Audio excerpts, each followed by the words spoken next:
今天早上我醒來第一件事當然是拿起手機刷 X， 這已經是肌肉記憶了。但你們猜怎麼着？刷不出來。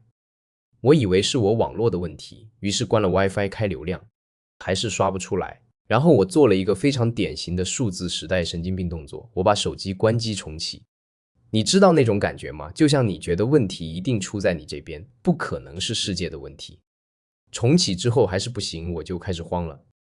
我切到微博能刷，切到 Instagram 能刷，切回 X 死了。這時候我腦子裡冒出一個念頭，完了，是不是我被封號了？我昨晚發了什麼嗎？我得罪誰了嗎？然後我做了另一個更病態的動作，我把 X 的 APP 刪了重裝。對，刪了重裝，就好像我在進行某種數字時代的驅魔儀式。裝完了登進去還是刷不出來。這時候我已經開始冒冷汗了。你發現沒有，我們現代人對社交媒體的依賴已經到了什麼程度？不是說你離不開它，而是當它突然消失的時候，你會產生一種存在性的焦慮。就好像你突然發现自己跟世界失去了連接，你不知道此刻正在发生什麼，而那種不知道本身就讓人恐慌。最後我打開了 Reddit， 才發現原來不是我的問題，是 Cloudflare 掛了。然後我鬆了一口氣，同時又產生了一種荒誕的情緒，原來不是我被世界拋棄了，是世界暫時性的集體失能了。這感覺好多了，你看，這就是我們現在的心理狀態，我們寧願相信是自己出了問題，也不願意相信是基礎設施崩潰。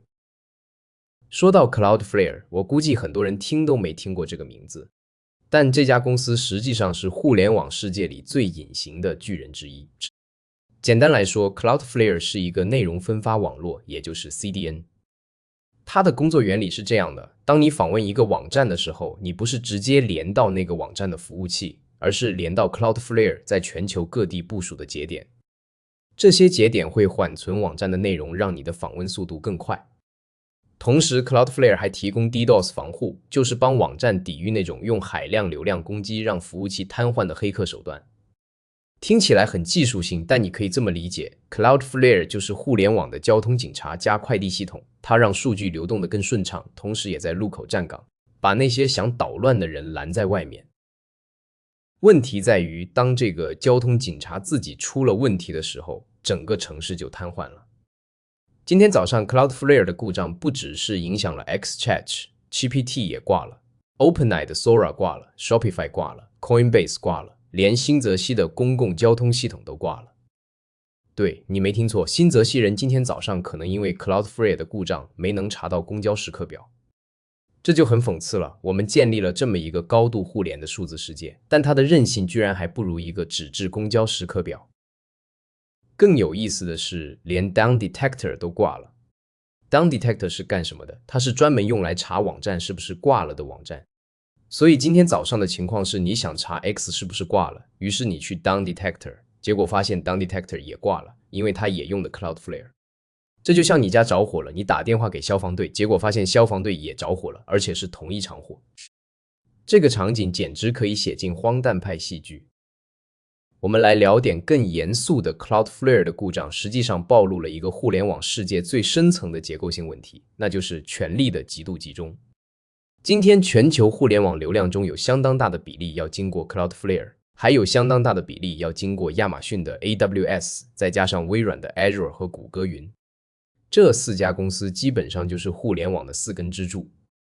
當其中一根出問題的時候，半個互聯網都要跟着顫抖。這不是技術問題，這是權力問題。我們一直在談論互聯網的去中心化，談論它如何讓信息自由流動，如何打破傳統媒體的壟斷，但現實是，互聯網從來沒有真正去中心化過。它只是把中心從看得見的地方轉移到了看不見的地方。以前信息的中心是電視台、報社，你看得見它們，你知道它們的存在。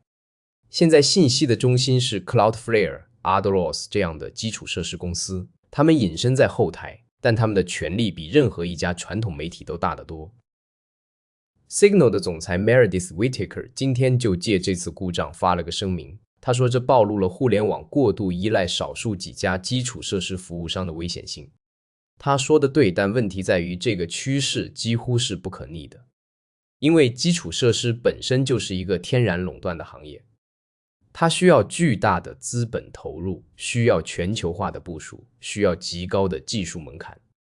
小公司根本玩不起這個遊戲，所以你看到的結果就是越來越多的網站和服務選擇 Cloudflare， 不是因為他們信任 Cloudflare， 而是因為他們沒有其他選擇，或者說其他選擇的成本太高了。更諷刺的是，就在1個月前 Elon Musk 還在嘲笑那些依賴 AWS 的公司，他說他們把命運交給了別人手裡，這是愚蠢的。結果今天他自己的 X 因為 Cloudflare 故障掛了3個小時。這就是我們現在的處境，沒有人能真正獨立。你以為你可以不依賴 AWS， 但你可能依賴 Cloudflare。你以為你可以不依賴 Cloudflare， 但你的用戶可能用的是 Google 的 DNS。你以為你可以自己搭建整套基礎設施，但你的供應鏈、你的支付系統、你的物流追蹤，每一個環節都可能在某個看不見的地方連着同一根線。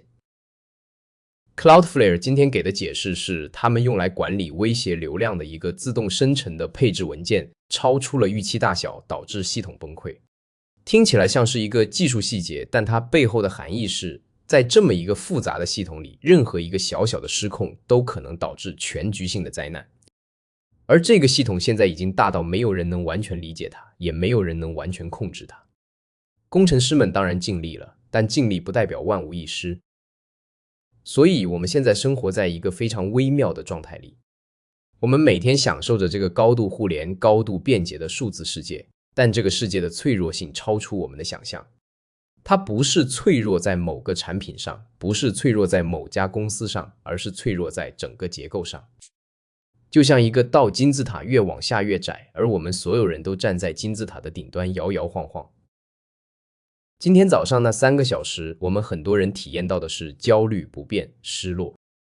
但如果你換個角度看，那3個小时其實是一次難得的清醒時刻。它提醒我們，我們以為理所當然的這一切，實際上建立在一個極其脆弱的平衡之上。而這個平衡的維持者，不是我們，不是用戶，甚至不是那些網站和應用，而是少數幾家你可能連名字都沒聽過的公司。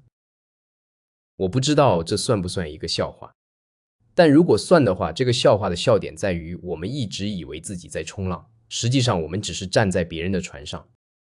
而當船主打個噴嚏的時候，我們所有人都掉進了水裡。好了，今天早上的經歷就分享到這裡。希望 Cloudflare 下次能撐住，也希望我們都能在下次故障來臨之前多想想這個問題。謝謝大家。